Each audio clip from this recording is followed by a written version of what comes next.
Hi. Hi, Dr. Viviana. You just spit a little. We're a mess. We are a mess. I thought I was a mess. I look over you. You got dribble coming out of your mouth. Oh my God. Do you know that I can't? I'm really happy you told me that. Do you know that I can't feel this side of my face? Oh, shoot. Oh, so no. It's good is that you it said something. I didn't feel like that I did. forever? We're not sure. Oh. Wisdom tooth nerve damage. Oh, fudge. I'm so sorry. Fudge. That's right. I just reminded you. Now I know. Now you're remembering. Oh my God. Should I turn this fan up one more? It is so hot in here. So let me just tell you, it's not actually hot. I had to, of course, in this freaking, what is it, 100 and something feels like in Houston. We got to get into this whole storm thing, but I had to get my spray tan because I'm filming all week.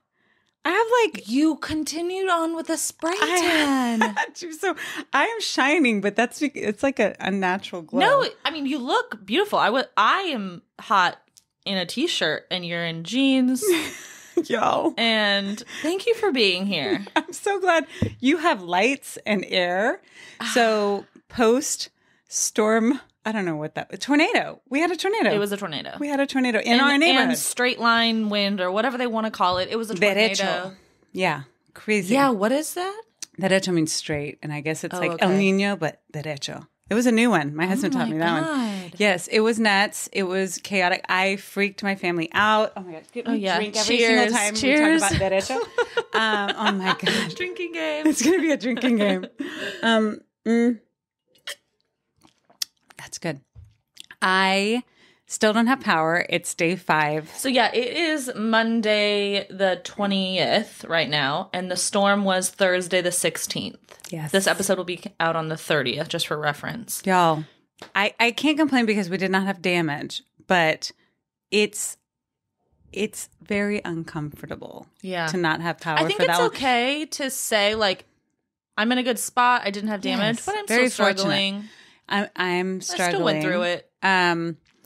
My parents are very generous to allow us to spend the night, and like they're pampering us. I need Wi-Fi to work. Yeah. Like I have to have Wi-Fi. I have clients from all over the world. So yeah, I've been able to do that. I have been able to make things work, but I will tell you, being outside or inside in the heat, it's like you just don't feel good, right? Especially when you have to be dressed. Mm-hmm. I'm always having to be dressed and like done. Right. The show goes on. Like you are on what, like Fox every morning, aren't you? I'm on Fox at least 2 mornings a week. Okay. This week I'm filming like 4 different times. There's just a lot. And I'm very excited because like you're the first stop on my promotional tour for this upcoming free masterclass called Pillow Talk, and I cannot wait to talk about it because I'm so excited. I am so excited. Yeah. Should we just get into it now? Let's get into it. Okay, let's get into it. Derecho, be. Yeah. I was going to say be damned. I said it. Dr. Viviana, she's cussing. I just wanted to say derecho to drink again. One sip of the old Chardonnay. Mm-hmm.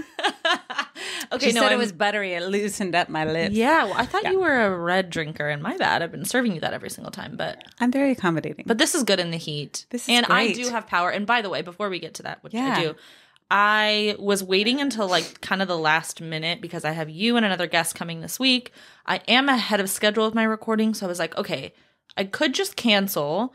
But I want to be respectful of the situation because I don't know if I would want to get ready to go to a podcast with no power. Like, I just wasn't sure what people would want to do. I had clients all day. I had to be ready. Right. Yeah. But some people are different. And I was just like kind of waiting until like I was going to wait till Sunday to see if I got power. And if I didn't, I was going to reach out to studios to see if I could rent their space and do it there. And I was lucky enough to come home Saturday night because I was lugging a bag, which again, like people have it worse. People have so much worse. Like structural damage to their home. I mean, 7 literally people at this point have died. 7. It's awful. Yeah, it is. It's just for me, it's just been an inconvenience, which I'll take any day. But lugging back and forth, showering at one place, sleeping at one place. All my friends are like, you can stay. And I'm like, yeah, but you're in the middle of a move. You're moving. I'm in your way. Thank you. But, and you got this. And you got 3 other families staying with you, you know? So I know. People get so nice, especially Houston. I feel like #Houston Strong. Oh my God. We really show up and show out for each other. but it is inconvenient. It's uncomfortable. And I'm really hoping that everybody gets their power back so we can start to get back to some normalcy. And for these poor families who will never be normal again, or families who are completely displaced, I know of many people in my own neighborhood who had trees just crash down. I mean, it completely like roots come up and everything. I've never seen anything like it. I've never seen anything like it. I was going to tell you, I freaked out and I freaked out my family. I'm very cool in a crisis. Okay. But when you think there's a tornado, which we're just not used to in Houston, we're used to all sorts of other things, but not tornadoes. And then I thought, oh, okay. Well, I have a family and like my husband's just very cool as a cucumber. He's like, hey, and I'm like, come over here. And he's like, no, there are windows. And that's where like the biggest tree is in our backyard. Right. Don't go over there. And I'm like, okay. And I'm like in a towel because I was telling Paige earlier, I was in the tub when I got the tornado warning. And like 2 minutes later, it was. Because the warning was really, for our area, like I know Katie got kind of a better heads up, I guess I heard. Their alert, came a little sooner for them. Ours did not. My lights went out within 2 minutes of getting the warning. Oh yeah, no, it was like, it was funny. I'm in the tub, water's on, everything, and the tornado warning happens, and I kind of text my husband, "Hey, you know how they say that when you're in a tornado you should get in the tub? Well, since I'm in the tub, do I need to get out? Ha ha, like ha ha, whatever." Lights go out. Stop. I open the drain, I get out, I grab whatever I can, a robe, because I'm like, I'm going to be that person on TV who ends up on the news in like a robe. And I'm like running down the stairs with my towel, and my husband's like, he's like, calm down, get some clothes on. I'm like, there's no time. And he's like, okay, maybe there's not. Yeah. So I try to get us all into apparently what is like the worst room that we could possibly go into. He's like, let's go to the hallway. I'm like, oh, okay. We go over there, and I start mom mode, full on mom mode. I'm trying to explain to the kids what might happen, thinking this is good. Like if it were me, I would want to know that there might be windows crashing. Yeah. Or a What tree. are the ages of your kids again? They're 15 and 12. Okay. So they've never been through anything like this. They have the dog, and we're all huddled together. And I'm like, guys, there could be a loud window crash. And we're in a place where there are no windows. So I'm like, you're going to hear things. And my husband's like, you need to not freak them out so much worse. And my daughter's like, Mama, this is like so much worse. Like, what are you doing? And she's really? like, I was like, okay, I'm sorry. So what was the better option? It would have just to been like, stay. To just been like, a little more we're silent. good. Like, let's just, no, I would have. Yeah. I would want all the warnings. I was on the phone with my sister partially until my phone service cut out, which was scary. Yeah. But so I got the alert, and then I was like, oh, tornado warning. And she's like, uh-oh. And I was like, Houston is always saying something about the weather. Yep. I'm sure it's fine. And she's like, really? I mean, it sounds serious. And I was like, yeah. Get a text message from my friend saying, tornado's coming to UP. I said, is it for real? And I know. She goes, it's like yes. unfathomable. So then I'm still on the phone with my sister, like with my headphones. And I was like, I think I should get in the bathtub. Right. So I get in the bathtub, and I get out, and I'm like, let me grab a flashlight and water. Will I be trapped in here? Yeah. And I get those things. I get back in the bathtub, and I was like, I'm probably going to lose service. So I am just going to, and then sounds crazy. Yes. There's a window in my shower, which is, fudge. Then I got scared. I was like, I don't know where I should go. But she's like, what was that? And I was like, I mean, that was the sounds of a tornado. I'm fine, but like, I'm going to be fine, you know? So I'm someone who definitely would want to talk through it, but then my phone cut out. And oh my gosh, yeah. It's like one of my favorite movies is The Wizard of Oz. It always has been. Oh my God. That's what it certainly looks like out here. It's so bad. It's so bad. Anyway. It's so bad. So we're good. Grateful. We're good. Here. That was a good start to whining. That's the wine of the week. We'll do it again. Oh no, for sure. Yeah. It's been, but I'm glad you're safe and your family's good. Same to you. And cheers. Cheers again. Cheers. After we drink, tell me about this masterclass. I'm so excited. Let me tell you why I'm so excited. Because I'm not necessarily one of those people who ever said, you know what, I want to instruct or I want to teach, right? For anyone who hasn't listened to an episode with Dr. Viviana yet, or doesn't know, or doesn't know of her from any other way, marriage and relationship therapist. So yes, I'm a licensed marriage and family therapist, but basically that means on top of being a certified sex therapist, is that I'm a relationship and intimacy expert. And I actually have a private practice where I see clients from California, New York, Texas, and Florida. And you can check that out at HoustonRelationshipTherapy.com. My main website is Dr. Viviana's. Spell it out. Spell it, Dr. Viviana.com. And all I want to do is help couples to reconnect or help people to connect. Yeah. And through physical and emotional intimacy. Okay. That's what I do. Love it. And so the latest, I call it kind of like the latest pillar of the Dr. Viviana method is Pillow Talk. Okay. And it is the secret to keeping the spark alive. Oh. Yes. And I'm so passionate about this because, you know, I'm always trying to help couples to find desire and to find kind of true intimacy. And of course, helping singles to find that connection with new partners. But I'm always running up against this thing, which is that so many people, especially women, I'm just going to put it out there, have this feeling like whenever they're having sex with their partner, it feels like they were like going from cold to hot. Okay. Or it feels like they're kind of like switching a light switch on and then they switch it off as soon as it's over. Because life is life and the day is going, and then all of a sudden I'm supposed to be excited and ready, and it's like headspace, right? You're like here and then you're supposed to be there, and oh yeah, it's date night. Okay, we should do this. Like there's always this very almost like a stark difference from one to the other. It's like two sides of the coin that they have to kind of figure out. Yeah. And for the longest time, what I've always told my couples when they come to see me is, it's not about me wanting you to have sex. Like, yes, I do want you to have sex, but more than anything, I want you to want to have sex. Yeah. And my goal is not as a sex therapist to try to get you to have sex. It's to help you to get the relationship and the type of relationship where it makes sense to have sex. Like that's a natural expression of what's going on. And it makes sense for the both of you. Yes.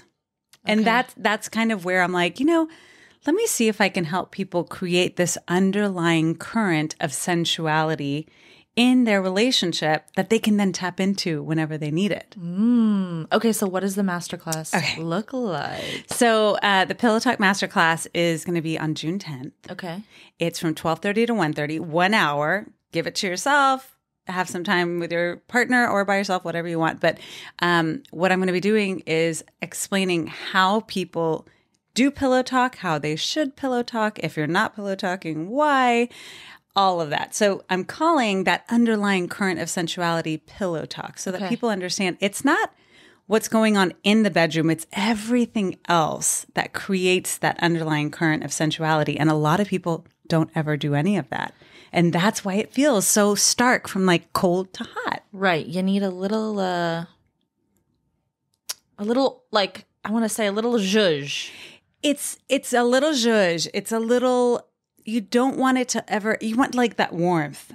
But it's not warmth in the sense of emotional intimacy. It's more the physical. And showing your partner and telling your partner. Because if not, it's always going to feel like sex is coming out of nowhere. And it feels like a chore for a lot of women especially. But men feel this way too. They're like, oh my gosh, I'm so stressed from work. And then all of a sudden I'm expected. Yeah. Or we know it's going to happen on vacation. But even then, after that, it's like, okay, light switch off. And we go back to like the norm, which is to be non-sensual or non-sexual. Yeah. And this is a real problem for long-term relationships, short-term relationships, or even new relationships. They've got that passion that comes from new relationship energy to kind of like keep things kind of warm and keep it going. And sometimes just hot all the time.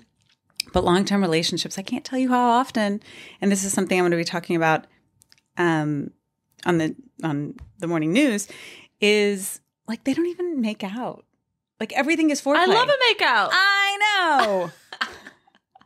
It is. It's one of those things where people are just everything ends up being foreplay instead of just sensuality for the sake of sensuality. Love. Yeah. So is it this look in your eyes? No, it's I'm wondering. I'm wondering, is this? I mean, I'm not in a long term, or I'm still single. Plot twist. Plot twist. Plot twist. Still single. Okay. One of these days, you're going to be coming on here and be like, I have a boyfriend. But no, single still. But I'm wondering, is this class someone for only people in relationships? No, actually, it's going to be really helpful for people who are single as well, because then they can know, again, what they should be doing or what signs they should be seeing in a potential partner or in themselves to prioritize pillow talk so that they don't end up in that rut of sex is something you're doing or you're totally not. Mm-hmm. So yeah, it's for everyone. Okay. And is maybe you're just virtual? curious, right? It's virtual. It's online. So I'm hoping to get people from all over to join me because this is going to be the only time that you get any of this information for free. Right. Is it? Wink. Is it recorded? Or no? You just get access. You have to go. You have to get on it. I'm not even going to tell you if it's replayed or not. But no. Okay. And if it does end up being, it's going to be for a very short time. But you also get, of course, bonuses if you're there. You get show up live bonuses. You get access to different things that you won't get if you're not there live. Are you doing it live here in Houston somewhere? So if it... Yes. Oh, live like with an audience? No. Yeah, no. Okay. Maybe in the future. But again, this is the only time it's going to be free. Yeah. So do it. What day was it again? June 10th. It's a Monday from 12:30 to 1:30 Central. It's your lunch break. I know. Yeah. That was really good that you made it an hour.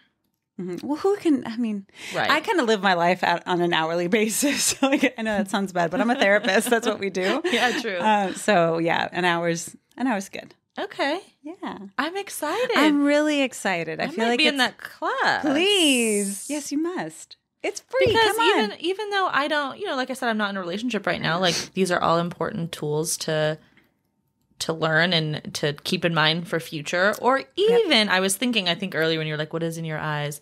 I was thinking that, let's see, I think that you were around when I was talking about like I wasn't being sexually active for a while. Like, yes. Mm-hmm. I had kind of ended a situationship and I was burned by it. Mm-hmm. And then I just decided to take a break. Like I just felt like I really had a connection with that person during sex and I just don't want to have sex anymore without a connection. And I'm just not going to do it until I feel at least a little connected, which I know that is a crazy thing to kind of say, but that's not crazy. That will get you the more long-term sex life. Yeah. That's what I'm trying to help people to do. And I was thinking like, I was actually on an episode of The Nightcap where they said like, it was, how long has your drought been or something? Mm-hmm. And I said, I didn't have sex for 6 or 8 months. I couldn't remember, but I finally did. And I was waiting until I felt valued, respected, sought after, taken care of, liked. And Carolina was like, girl, you went on 2 dates. How did you feel about those things? And I said, I really, truly did. I mean, he did so many things. He offered to send me a car to the date. I wasn't drinking because I was about to get a surgery. He did not make a big deal of it. He chose to not drink as well. Like, I felt like he saw me. I felt like he respected what I said. Mm-hmm. We dated for a couple months, 3 months. It didn't go anywhere, but I did decide to have sex with him on the second date, and whereas, other people have said like, well, don't have sex right away and things like that. I was like, you know what? I felt valued. I felt respected. I mean, I didn't have this guy in mind for the rest of my life. Potentially we'll see where it goes, but it's the connection. Right. So, and that's the part, like, I and most other good sex therapists will tell you that seduction is what happens at the end of the last sexual experience. It starts right there, right after, and then it continues hopefully through until the next time you then initiate, right? Right. But so many people don't do that. So many people feel like seduction is foreplay, and they forget that all of the things and all of the opportunities to pillow talk in between sexual experiences, and not just in the sexual experience, are what really make you feel connected and make you feel all those things. Yeah. Because he somehow made you feel desired. Yeah. He somehow made you feel, and all of those things, it wasn't only in the bedroom. We know that, or else you wouldn't have gotten there. Yeah. But so many people save that and save seduction for in the bedroom during sex, and then it's totally turned around. Not that they're like awful to you otherwise, but they just don't continue that pillow talk. And the couples that do, and you're probably out there and you're like, oh yeah, I know what she's talking about. Or you might be like, I don't think we've ever had that. Tune in June 10th. Go to drviviana.com. Check it out. Yeah. Or pillowtalkmasterclass.com will get you there. But yeah, I really want to start kind of this not a revolution, but I want people to start to understand how important it is to have this be a part of your relationship if you want to be together long term and you want to have sex. Yeah. I feel very lucky to know you and to have obviously watched you on TV on those seasons of Married at First Sight where you were the intimacy expert. Yes. And I always loved your guidance on there, too. I was like, she's so real. Like, it feels like she's current. She knows what's going on. Not that I didn't love the other experts as well. Oh, yeah, they're great. But I was like, yeah, like, she gives good advice. And she really just, like, I don't feel like you're ever coming from a judgmental point of view. And then being able to talk like this and hear your opinions and your expertise, I just feel like you know your shit. Well, thank you. And I think a lot of that has to do with the fact that I'm still practicing. Like I'm an actual therapist. So I'm learning from clients and learning what doesn't work and what does work. I'm always able to say like, I feel like my breadth of expertise comes from so much experience. I've been doing this now for over 20 years. So I'm like, I feel like I'm hitting a stride with that. And because couples are so open about their intimate lives with me, I feel like it's like a data bank in here. And I'm like, okay, what do people need to know about next? Yeah. What works, what doesn't work? And I have no problem. Like, I'm not going to gatekeep. Right. Yeah. So a client, somebody brought up because we were talking about Pillow Talk and they had, through talking to me, they realized, oh yeah, we don't have enough of that. And it does feel like we're going in and out of this sexual space very starkly. And the husband asked me, but you've also mentioned to us that we should schedule sex. So how does that fit in with this? I said, well, you should schedule sex when you have everything else going on, but cannot seem to figure out how to get sex to actually happen. Like you have the pillow talk, you have the desire, you want each other, but somehow you can't figure that out. Okay, let's get it on the calendar, just like you would your date night or a dentist appointment or whatever. Yeah. But because it's something you want to do, because it's something you both want to do, you just you logistically can't make it happen. Yeah, which is happening a lot too. But I would say more so than not, like with this couple, they were like, oh, we need to have more pillow talk so that then we could even want to schedule. Yeah. Because otherwise it does end up feeling transactional. And it can get very, very messy emotionally for couples if they feel like, especially if, let's just say, in a heterosexual couple, and it's, in this case, let's say it's the guy who has more libido, more desire. He's going to start to feel like he's doing something to his wife, not something with his wife. And she's going to start feeling like, he's just he needs this. So let me just do this or else he's going to get grumpy. I mean, there's a lot of issues, right? There are a lot of issues that come up in any relationship, but especially in long-term sexual relationships. Those are the things that I'm trying to combat. And with the 4 intimacy styles, it was all about trying to help people to understand why sexual intimacy is so important, why it's so vital in the long-term relationship. And it's not your long-term relationship, romantic relationship is not going to last without the physical intimacy. Now with Pillow Talk, the second pillar, it's all about, okay, how can you make sex make sense in your relationship? How can you have that underlying sensual current that you can then be like, ooh, we're all alone in the house. If we've got a couple hours or we've got an hour, let's at least spend some part of that, having sex or giving each other a massage, or let's go take a bath without a tornado outside. Yeah. But for a lot of people, I'm not inventing something new. It's just to help people to have more conversations about it, about things that are already happening. Yeah. So once I start explaining to every one of the couples that I've been working with for years, like, hey, this is what I mean by pillow talk. They're like, oh yeah, we need that. We don't have enough of that. And they can both agree to it. And that is joining them. That's connecting them. It's bonding them to then say, oh, we can do more of that. And of course, in the masterclass, you'll learn how. Yes. Yes. Remember, I think it was the second time you were on, I retook the 4 styles of intimacy. Yeah. Wait, 4 intimacy styles. The quiz is online. Go get it. It's free as well. Highly recommend. I almost took it a 3rd time, and I was like, I better not. She's over me. Stop it. But I remember in the first one, I was very, you'll have to remind me, but I was very, I was always wanting to initiate. I always wanted to have sex. Was it release or bonding? Bonding, maybe. So you said like that can be a lot because you know when a dog is like was it giving then? Waiting at the door and like you take them like they're always just happy and like you're like okay, like give me. I can't even come to you because you're already there. Yeah, exactly. So that's another example of where it can be kind of switched because I know you said females or you know typically. Yeah, I'm just gonna say typically. Right. But a man, you were saying in my situation, a man could feel like wow, that's a lot. Like maybe just dial it back a little bit. Like well, if it's purely sexual, then you run the risk of giving them the wrong idea that as long as you're having sex, everything is fine. Mm-hmm. But then you just said, but I don't want it to feel transactional. So for a lot of couples, in order for it to not feel transactional, they need more pillow talk. Yeah. Even, I understand, like I'm going to have been married for 17 years this, in July. And I feel like there are definitely times where it's like high five, yay, we did that. Yeah. But we're also, and this is actually one of the first times through this kind of promoting this new masterclass that I'm really talking about my own relationship, just because, look, I'm very fortunate that both of us are very happy in our relationships and we're very like excited about each other and all of that. And I can't help but say, you know what? What's different about us is that we have a lot of pillow talk.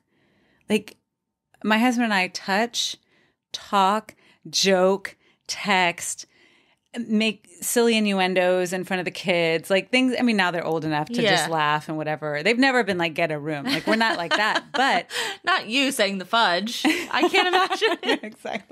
Exactly. No, like it's not that, but I don't think anybody would ever wonder like, how are they doing? Just because we have a lot of pillow talk. And I'm sure you've seen that or you've been there and you're like, yeah, things do tend to go better. We can have a more active sex life when we are, when we have more pillow talk. Like I feel like that's our secret. And that's your secret. That's my secret. And you're going to give it to us. Yes, I am. For free this time only. That's right. Yeah. Oh my gosh. Yeah.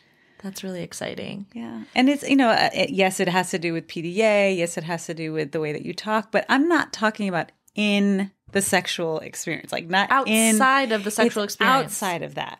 It's outside of that. People have great routines in their sex lives. They know what works and everybody's different. So there's no way I would even begin to create some sort of a framework around what you should be doing in the bedroom. Although I do that with clients one-on-one because I can get very personal and customized and all of that. But in general, there's, don't yuck my yum. Right. Do what you want to do, whatever works for you. But outside of the bedroom, I think that there are some really clear ways to make sure that you're feeding that spark. Oh, I'm looking forward to this. Thank you. Yeah, and again, I can put it into practice for I'm like, please have power future. By then. Come on. Oh, gosh. Oh, my God. No. We will be fine by then. Everything's fine. What is and don't say if you're not comfortable, what is the line of work that your husband is in?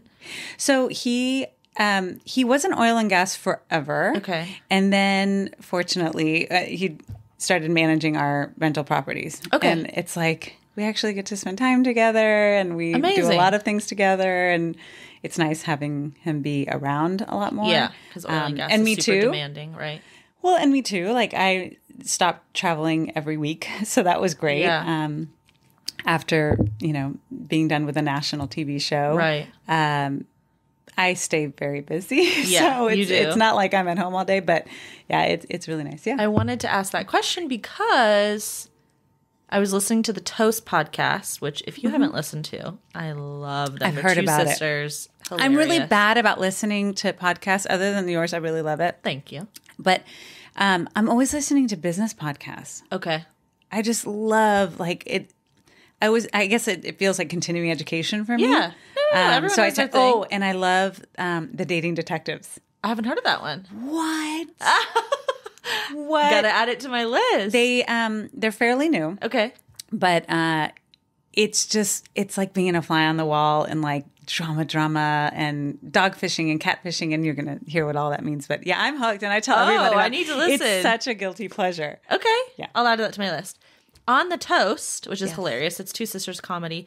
One of the sisters was out of town, so she had a different co-host on, and they were talking about Travis Kelce and Taylor Swift's relationship. And it's Nikki Glazer who was the other person who just did the roast. The roast. She does every roast, and they all roast her. Yeah, and I thought she did a great job. But she was like, you know what? The one thing that I have to say about them is that I feel like Travis is obviously this huge star, athlete, celebrity, right? He obviously makes a ton of money.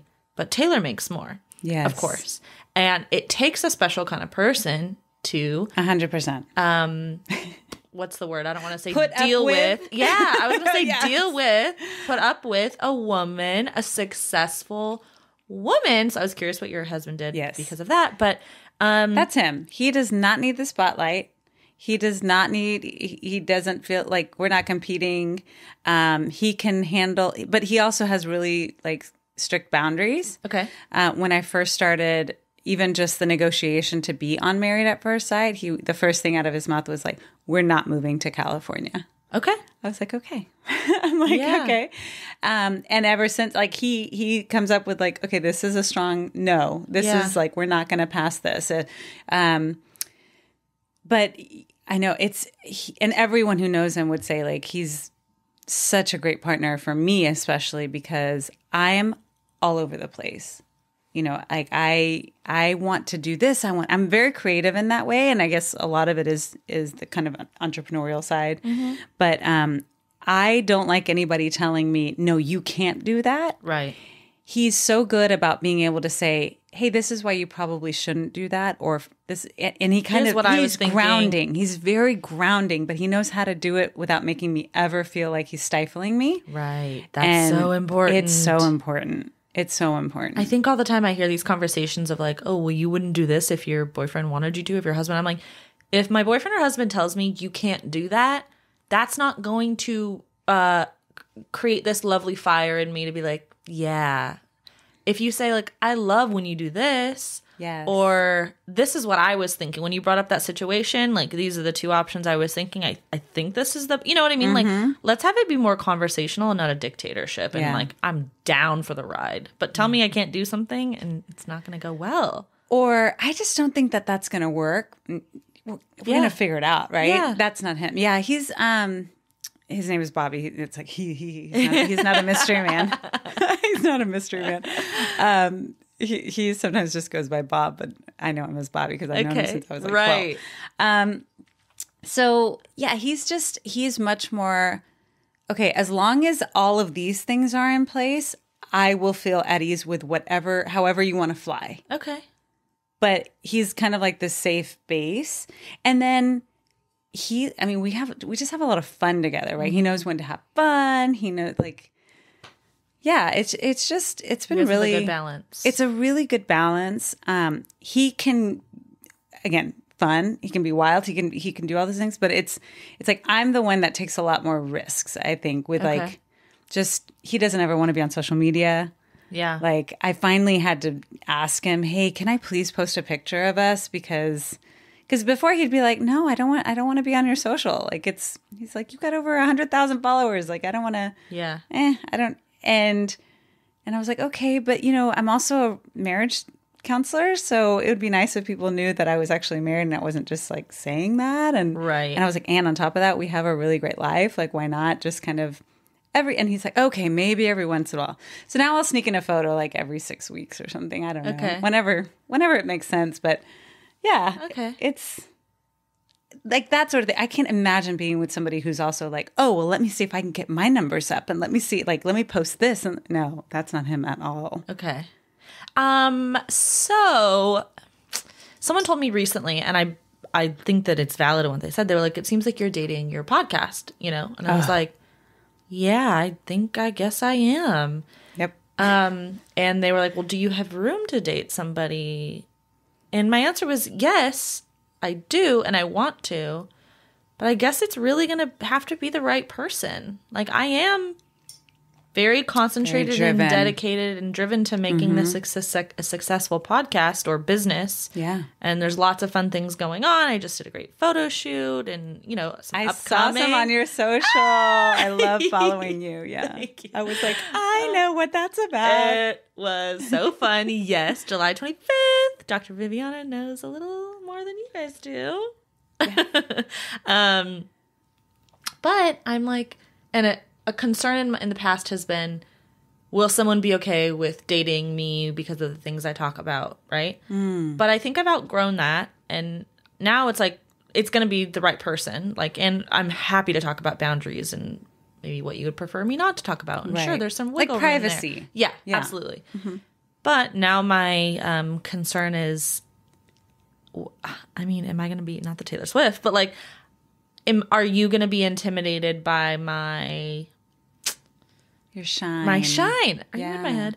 Are you going to be intimidated by me being successful or having a extra hobby outside of my job that takes up a lot of my time and I'm very passionate about, and going to these events and kind of that content creation side of the world? So what are qualities that you think I would, in the dating world, that I should be looking for in a partner? I would say I wouldn't want you to be with anybody too much older than you, because then you're already butting up against this like cultural clash of I wouldn't say necessarily me as a good example, but like we're very public. We live with all of our windows open, so to say. And that's just not usually the case for people who are, 50 plus. Right. Like even 45 plus. Like that's just not, it's almost like, we can look down on that sometimes. Not that I'm 45. I'm 42. I was like, how old am I? I'm 42.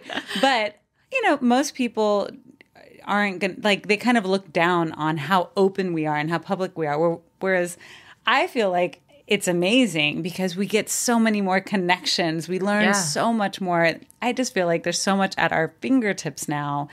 Good, bad, ugly, whatever that is. So I wouldn't go with anybody too much older. And I also wouldn't go with anybody who's doing the same thing. Okay. I feel like they need to be, you need to support them in whatever their livelihood is, because not everybody is working, but they do different things. And I think they need to be able to support you. Unless y'all were planning on doing something together, and only then kind of like having a child or going into buying a property together, it needs to happen over time. Like, don't make them a part of your brand right away. Right. Yeah. I would say that. And then the other things would be to say, do they have a history or a record of being with other women who maybe are more successful, quote unquote, whatever that looks like. And then I think you also need to make sure that they are demanding of time with you. Right. I don't mean more than is due. I feel like if they say, hey, we have a date night, and you don't keep up with it for 2-3 weeks in a row, then you're failing. Yeah. But that would never be me. I live by my calendar. Okay. I'm very... But then they might start feeling like, well, do I only exist if I'm on the calendar? Oh, right. So... That's probably how a lot of my friends feel right now, I would say. Honestly. I totally get it. I have been working so hard on this masterclass. Like, it has been... There's a lot. It's a lot. Yeah. And I have just been in front of my laptop every waking moment. Yeah. And it's like, I want to make the time with you. So let's schedule for next week at this time, Ish. Unless something else happens. Yeah. Okay. So they need to be demanding of time and to hold you to it. They need to be able to support you in your endeavors. And of course, you need to be able to respect and appreciate whatever they do. Do you think that you'd be better with somebody who was also very kind of creative and ambitious, or would you like somebody who's a little bit more like 9 to 5? I think I tend to go for people who are more creative, ambitious. Okay. Out of the box. But then do you judge them for how they do it differently than you? Yeah. No, Sometimes. I don't want to say never out loud because maybe my expressions or whatever are doing something that I can't control. But yeah, in my head sometimes I'm like, I mean, I might do it a little differently, but you do you, But like, no, I don't say that typically. Okay. I think that I would do things differently, but you do you. Over time, if that's happening too often, you're going to lose respect for them. Oh. You're going to like outgrow them. Uh-huh. So I don't know that I would necessarily, if I were matchmaking you, I don't know that I would pick somebody who's also in a very social, very, you can have ambition in anything, but something that requires a lot of like content, a lot of connecting with others, networking, like all of that. I don't know that I would do that. Interesting. For you. Well, it can be a 9-to-5 person, but they got to have a little swag. Well, y'all, prove to her 9-to-5ers can have swag. Not what I'm seeing. It's not what I've been seeing out there. What kind of hobbies do you want to have outside of your work? I like I don't have any. No, I do. I like to be active, so I like Everybody to be outside. says that. I like to be outside. Doing what? Walking. I'm doing this 20 minutes of movement every day, so walking. I like a Top Golf moment, but I don't really love like many like bowling or like arcades or anything like that. That's not my thing. The disdain in your voice. Yeah, so many people are like, no. Maybe when I'm more so comfortable with you, like that could be fun, but no. Otherwise, it's just awkward. I am never awkward. That's the problem. My friend told me recently, and I believe her, I'm the worst person to go to first date with because I can talk to anyone. To a wall. Any first date goes well for me. I just don't feel a connection because I can talk to you and you're not wowing me. Okay. I feel unwowed. I want to know how somebody can wow you. Like, what makes you wowable? We need koozies. I'm wowable. Or unwowable. Sexual attraction. Like I certainly have, I think my type varies, but it's somebody who is like a big personality, pretty good looking, swag, has style.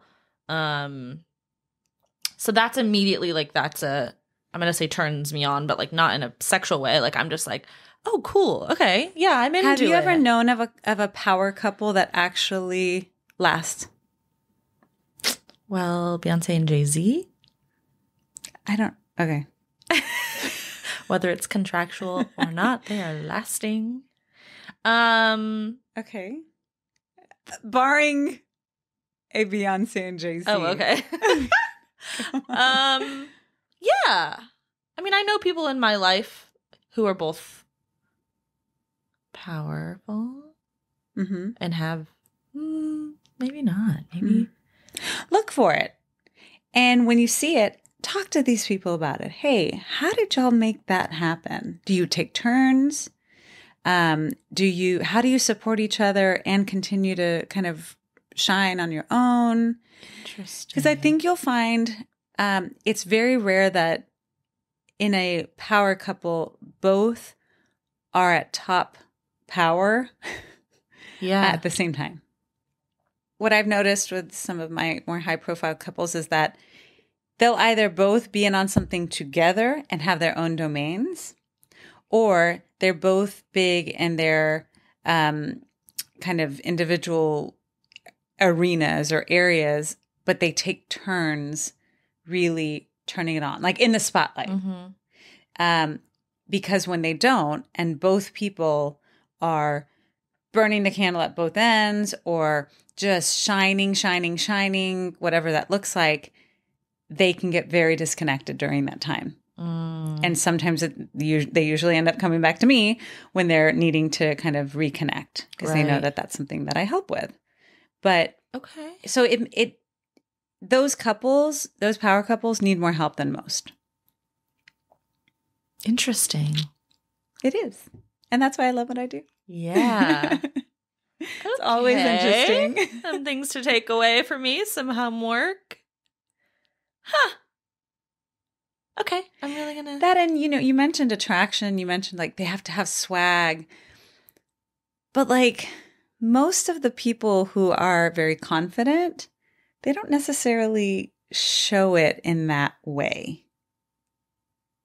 And I think if they are showing it in that way, that's a lot imagine you're expressing and you're demonstrative in that way, and you have to keep that going when you're at home. Like, I don't know. I guess if I was to turn the mirror on myself, I feel very confident in what I do. I don't feel confident in all things. Mm-hmm. I'm not good at everything. But the things that I do know about, like relationships, I will scream from the mountaintops. I'll do whatever, and I feel very confident. But if I also had to, like, keep that going all the time, I was just talking to somebody about it. It's another client. It is so exhausting to do that. And what I will say is a lot of celebrities, a lot of people when they're on films sets, a lot of comedians, they shine, boom, and then it's off. Yeah. Oh, for sure. I've experienced that working on set. Yeah. And they're, like, not even really talkative. Like, I know when we're on Fox and we go to the nightcap and we're at Carolina's, it is so fun because everyone, it's like just a happy hour, right? It's so much fun. You're, like, mingling and you're talking and hey and da da da. That's not how it normally is most of the time. It's like, and we're on da da da da da da. Right. Okay, and we're off. Yeah. And not like, recharge. It's not that it's fake. It's just that it burns very bright. It's like, remember when we used to have those, I can't remember what the... Light brights? Okay, that is... I was going way back to the flash bulbs that go like... Is it like magnesium or something? I don't know what it is, but... You're going back to, like, the 80s as being old, and I'm going back to, like, the 20s. Oh gosh, am I only 42? But I think it's something like that, and it would just like it would go really, it would burn, and then it would literally just burn out. I feel like that's kind of what's happening with a lot of these couples, that they may seem like they're all in, but behind closed doors, they're struggling because that takes a lot of energy out of you. I will have to say, attraction and swag is not on my... I have like I wrote a list. Mm-hmm. Like, I'm sure you did. And it has nothing to do with any physical traits. Good. Yeah. Would I prefer height? Would I prefer swag? Would I prefer feeling super sexually attracted to them right off? Yes. But that's not on my list of requirements. On my list of requirements is someone who's kind, funny, loyal, laughs at themselves, is able to have a conversation, is a protector, is a leader. So those are the things I want. Yes. So back to me being a worst first dater, because I can talk to anyone. I always go on a second date with somebody. Good. Yes, you should always give somebody a second date. But I'm still just not feeling it. And it's a lot of it is because they don't match your energy. Yeah. I think everybody should be trying to do that. Unless they know that that is not sustainable. Like, I mean, I work, with morning newscasters. I'm like, how have you been up since 3 a.m. and you are smiling and you're making sense and you're making jokes and you're going off script? I'm always in awe of them. And I know that after 11 a.m., they shut down. And that's okay. But I need downtime too. Yes.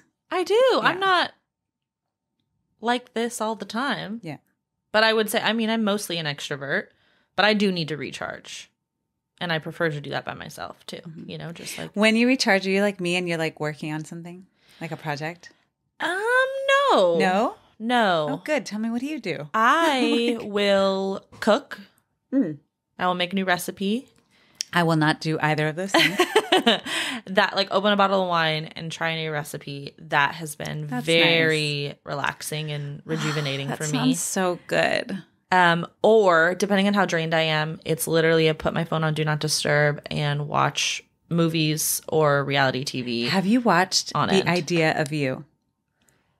It's on Amazon Prime. Okay. And it's with Anne Hathaway. No, not yet. I heard it's really like my good. favorite right now. Okay. I can watch it. I've only watched it twice, but it just came out. Maybe it's because of her age range and because of the complexities of love that they show. Okay. It is so good. Okay. And I think she just does such a solid job. I really like Anne Hathaway. Oh, I like how phenomenal. she interacts, like any paparazzi things that you see in like behind, the videos that you see where she's saying, "Okay, let's make this happen for us." Yeah. She's setting her boundaries. I love she's it. Not a jerk. She's not a jerk. She's saying, "I'm going to sign." Please don't be a jerk in real life. I don't think she is. I don't think so either. Everybody. But no, says I will she's watch nice. it. Okay. Yeah. I did watch Anyone But You. Is that with Sydney Sweeney? That was hilarious. I liked it. I mean, it was like the corny rom-com that we needed. We needed it. But emphasis on corny. Okay. Glenn Powell. Yeah. So cute. So cute. I will ruin him for you. Do you want me to ruin him for you? Ruin him. He looks like a capybara. What is that? It's cute rodent from South America. Look him. Oh my gosh. Wait. Okay, I'm gonna get a picture of it, and you get a picture of him. Okay. I'll get. Okay. Do this, everybody, as we're. Oh my god, I'm dead. What is a capybara? Wait, you're looking up him. Yeah. No, I know. Okay. Okay. Now hold on. Do you have a picture of him? Yeah. Okay. It's a good one. Okay. It's a good one. He's very happy and the big smile, which I think will probably lend to your. Yes. Okay. No, it's a quokka.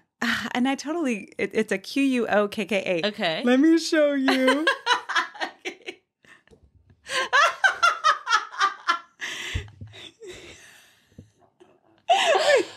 Stop. It's him. And I can't unsee it. How do you know of that animal? Because I've seen it somewhere. A quokka? Quokka. But look, it's him. Very good looking. But look. So you were watching that movie and it was like, I've seen an animal that looks like him. And then I showed my daughter and she could not stop cracking up the rest of the movie. Excellent. I can't wait. There's a new movie coming out with him. He's got like 8 different characters. I don't know what it is. But Glenn Powell, you're great. So great. But you're very quokka-ish. Okay. We're getting a little weird now. It's the Chardonnay. It's the Chardonnay. Okay. Anyone But You and The Idea of You. And then, of course, the new season of You is coming out soon. Is it? Yes. Great. I know. Love. Yeah, so that's how I decompress. I love that. Yeah. I need to figure something out because I have been firing on all cylinders for a long time. You work while relaxing. Well, and I'm always like, I need to go for a walk. And I'm like, no, I'll go for a walk after I finish this. And it's like, no, I'm bad. I don't know if you follow me on my personal Instagram, but I'm doing 20 minutes of intentional body movement every day. Okay. And today is day 76 in a row. What? Yes. We need to drink to that. Yes. Way to go. 20 minutes. So that can either be, most of it's been a walk, and because I just don't have the time. Yes. But I make the time, at least 20 minutes. But I'm feeling a little too comfortable right now. I think I need to like do more. But like, because I will be like, okay, I get off work, I have 20 minutes, and then I can shower, and then I have a podcast guest. So I really do sometimes only have 20 to 30 minutes. But that's it's excellent. been feeling amazing. And I will either brainstorm for the episode that's coming up or make my to-do list as I walk. Oh, yeah. But like I am getting out and I'm moving, and that's so great. I guess that's great. I need to get back into that because I know that I'm like reaching a bit of a like I'm really excited for the masterclass to come out. Yeah. And then like I'm ready for July. Oh my God. Ready for July. Kind of relax vacation a little bit. time. It'll be our anniversary. Like it's a good 17 years. Congratulations. Yes, thank you. Wow. Yeah. And I talk about it in my book, The 4 Intimacy Styles, like longevity doesn't necessarily equal success in a relationship. But if you can feel like more often than not, you are connecting and connected and you're still moving in the same direction, close to each other, I think you're better off than most, believe me. Yeah. Yeah. Yeah, you hear it. I hear it. Okay.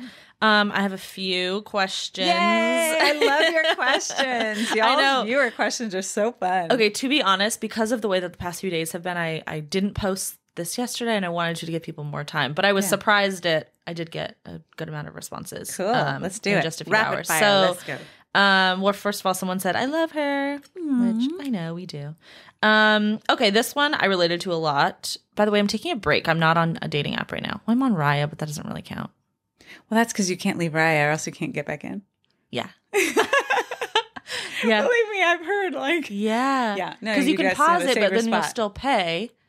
Yeah. And I'm like, how much do you pay for that? I think it's $20 a month. Okay.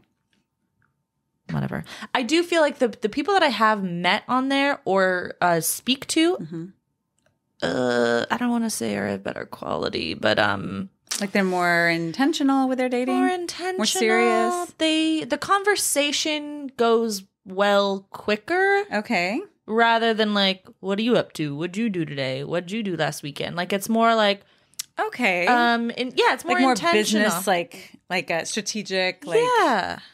Okay. Yeah, like we're on here for a reason. Let me find out more about you. Yeah. So I love that. Anyway, but I'm not on Hinge because I needed a break. I need a break. Okay. Some people. Good. Take a break. Take a break, and then I'll get back to it probably after the summertime or something. Okay. Yeah. We'll see. Okay. Online pen pals. How do I get us out of that without coming across masculine and overbearing? And I've had this very similar to that. I don't know if you deal with many people who are on dating apps. Oh, yeah. Okay. Mm-hmm. But yeah, you get the exactly what I was just saying. What are you doing? How was your weekend? How are you today? And it's just like, let's make a plan to meet up. And you don't want to be overbearing. So how is it overbearing to say, I'd like to meet you?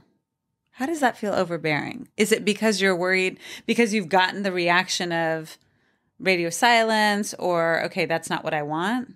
Because I would much rather you ask that and then know, oh, this person doesn't want that. Okay, then move on. Because I don't know of anybody who's like, let's get married and have a relationship online. Yeah. No, I've personally never gotten a response of like, whoa, that was fast or anything. I've just gotten like yeah, let's exchange numbers and we'll figure something out. And then it still doesn't go. Yeah, I think it's something that if they don't show any interest, and this is in all types of relationships, not just a romantic relationship or dating relationship, if you put dates out there or you say, hey, let's go do this, or this is coming up and I would love to experience this with you, and it's like within the next 3 weeks and they can't commit to any of that, move on. Okay. Yeah. Just do it. Just do it. On average, what is a good amount to be having sex weekly with my husband of 15 years and 3 kids? And obviously, I mean, I know you don't know the background of this information, but... No, just based off of that, I'm a big fan of recommending 2 sensual experiences a week. Okay. And those can both be intercourse. Those can both be any sort of like sexual, or have one of those be sexual and one of them be sensual.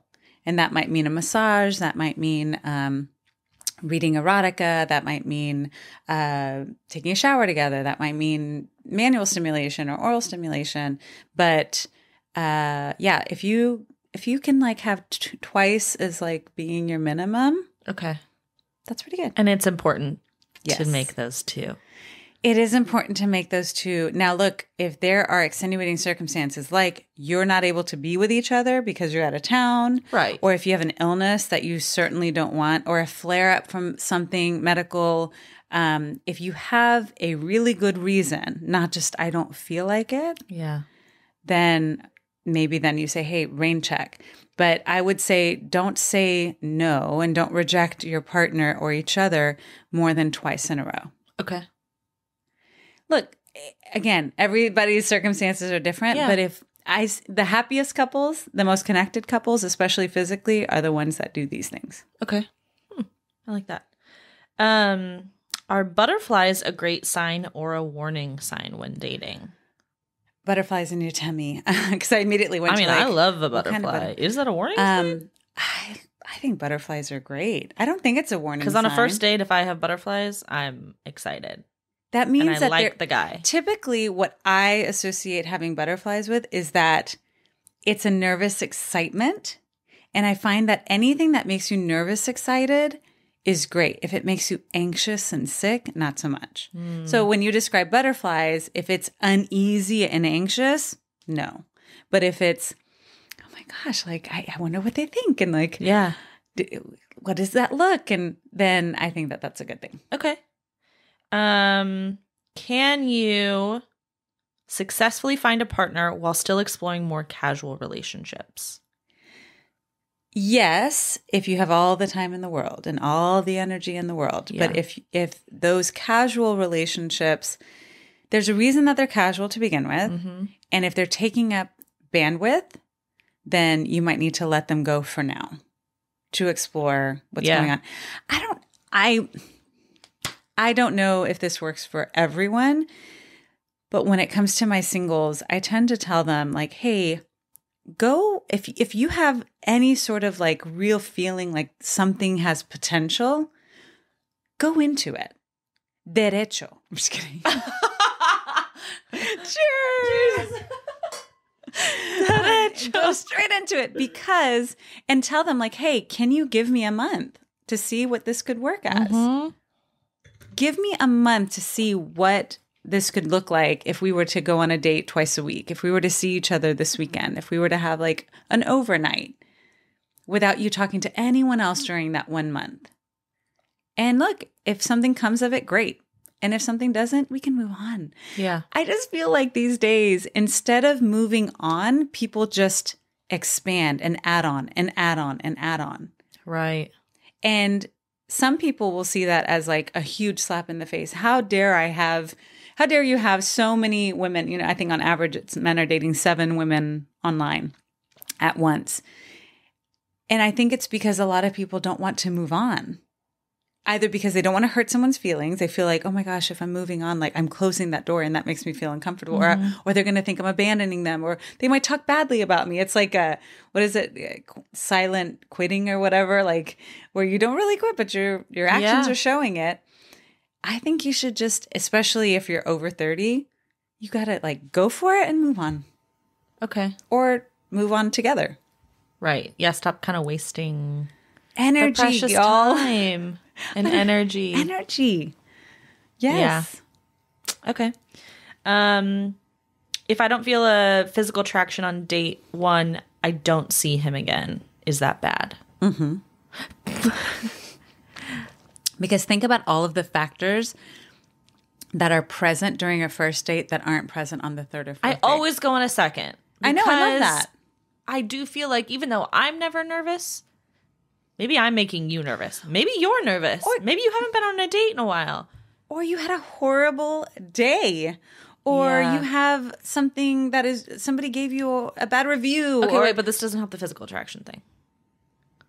So, like, if you're not physically attracted date 1, can that grow? Well, you're also only seeing them in one particular light. I can't tell you how many people have said, like, oh, yeah, we were working together and I couldn't stand him or I couldn't stand her. But then we had, like, this work retreat and we were doing this thing outdoors and all of a sudden it was like, I see you in a different light. Yeah. Okay.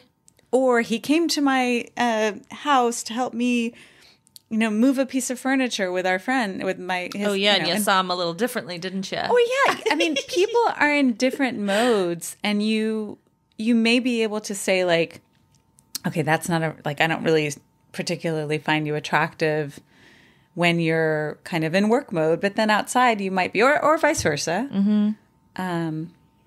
But yeah, not after one date. Okay. So definitely gather more information. A second, third. Yeah. Okay.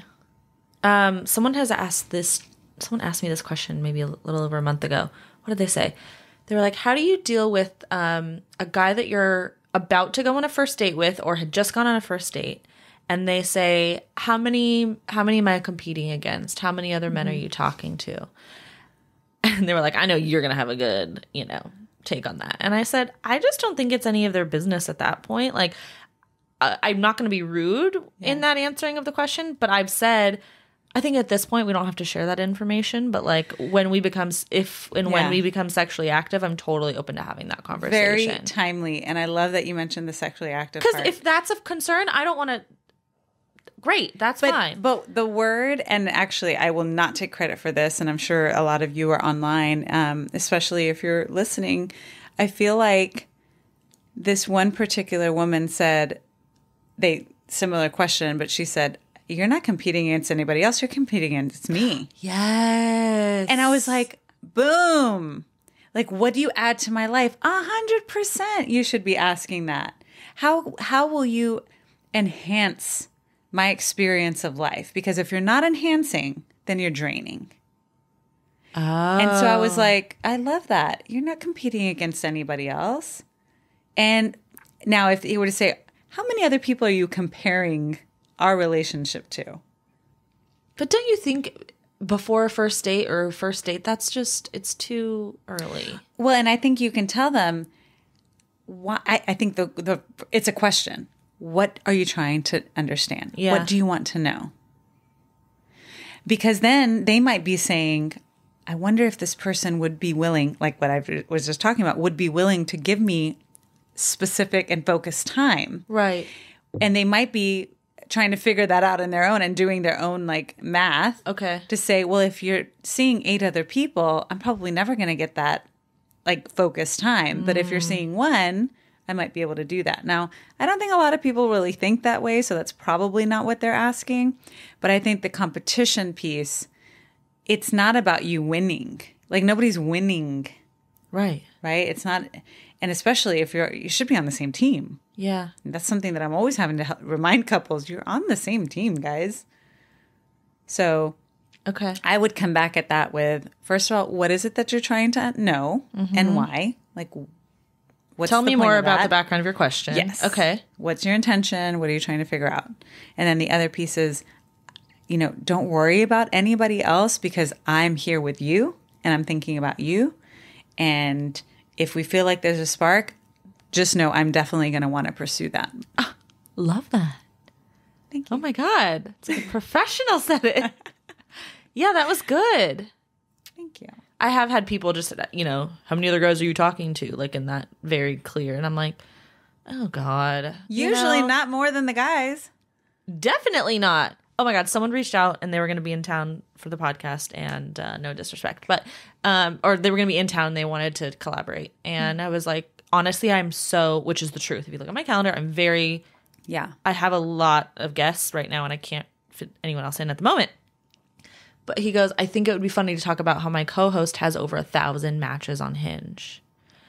And I responded and I said, honestly, I don't have time to squeeze in a guest while you're in town. Thanks for reaching out. Also, though, your co-host sounds like the reason why I just got off of Hinge. Yeah. What is the reason that you have 1,000 matches on Hinge? You're the person who's just on there for validation when you're bored. And it's a point system. And it's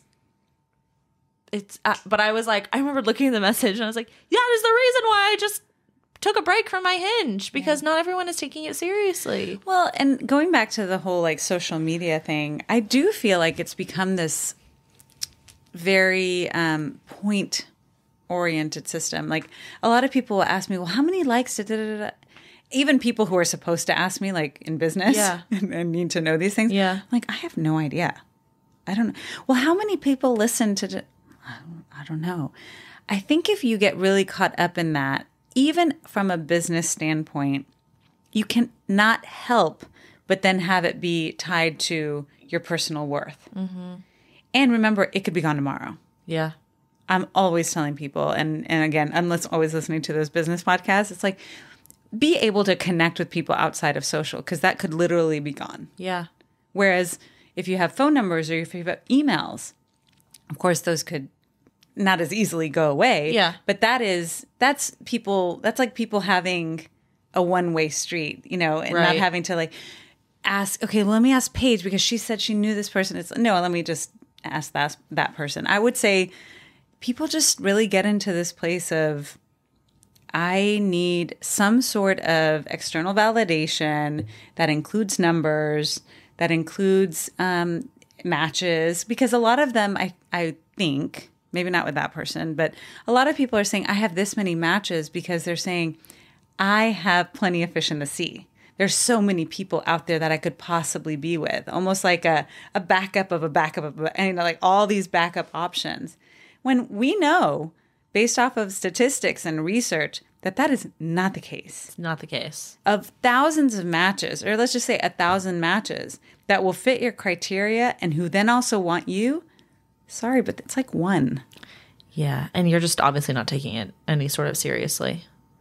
If you have 1,000 matches, you haven't done anything about that. Start sorting through those. Yeah. That's Why do you chaotic. have 1,000 matches?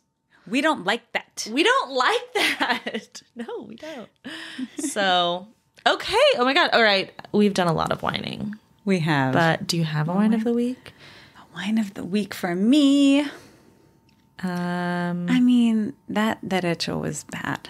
That was enough. It was really bad. I feel like that was enough. I mean, the power towers. Transmission lines? Transmission lines? Is that what? Down. Transmitters. Down. I know. Come on, Houston. Oh, that was so sad. I was on my 20 minutes of body movement the other day walking, and my sister was like, what's going on? Because I stopped in the middle of a conversation. I said, I'm walking by this tree that's been blocking one of the side streets, since it happened. I counted 16 people on top of the tree or on the side of the tree. They all had a some sort of garden tool or chainsaw or something, and I was like, I wanted to take a picture, but I just didn't want to be disrespectful. But I was like, it's so nice. It really is. Everyone's coming together, and just like you see people walking the streets with rakes. Yes, in the Heights specifically, I've seen that. Just cleaning up, and just like I think you said this at the top of the show, just people being like more nice than normal. Just conscious that everybody's going through something. Or just went through something. I know my husband, he was like, I'm so sore. And I was like, why? He's like, well, I was on his roof, this elderly man next to us who's going through a cancer battle. And he was like, he had like huge branches like on covering his front door, like everything. Oh my gosh. So yeah, it's like, you want to look for those people. And I'm fortunate I married one. Yeah. Lucky girl. Yes. But I'm always trying to help people find love and find people that they can have that special connection with, and they can follow vivid relationships. Yes. But yeah, I'm really excited. I love that there are so many different ways to help people to find long-lasting, exceptional love connections. You are doing it. So Vivid Relationships. Yeah, Dr. Viviana has everything. So if you go and subscribe to my email, that's like, again, to connect with you. Yeah. That's the best and easiest way to connect with me. And then online, just social. Okay. I mean, ultimately, like, I'm not the best at social. I just kind of have fun with it. But I do really enjoy like connecting with people there. So spell out Dr. DoctorViviana. And then Pillow Talk June 10th at 12:30 Central. Okay. It's free. Sign up. Be there live because I'm going to give you bonuses if you're there live. It's so exciting. I'm really excited to see how people's relationships are rocked in a good way once they know like, oh, we need more of this. Yeah. And you talk. Okay, so we talked about people joining who are in a relationship and then singles even. Yeah. Should people potentially bring their have their partner join too? Ideally. And the way that it's set up is that you'll get a workbook that you can download and print off beforehand. Okay. So you can do that with your partner. I think it's always, in my mind, it's always better to do things with your partner because I think it also just the experience of doing something and trying something for your relationship can bond you. Yeah. But if they can't, because not everybody's available at the time, or if they can't because they just are like, I'm worried. I don't know what this is. Maybe it feels weird. Maybe it feels weird, or maybe we're not used to that. Show up for your relationship on your own, and then bring that information back. Okay. Just like with therapy, a lot of people are like, "I don't think my partner would ever come to couples therapy. Should I still do it?" Yes, because inevitably they do end up showing up. They'll be like, "Oh, okay. Like I want to see what's going on," you know. But even if they don't, you're bringing that information back and.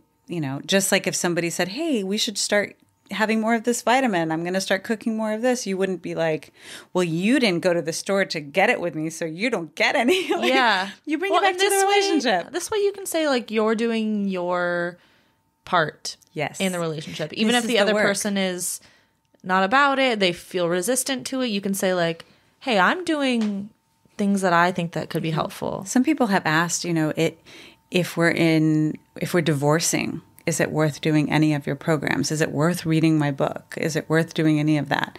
And I'm like, absolutely. Mm-hmm.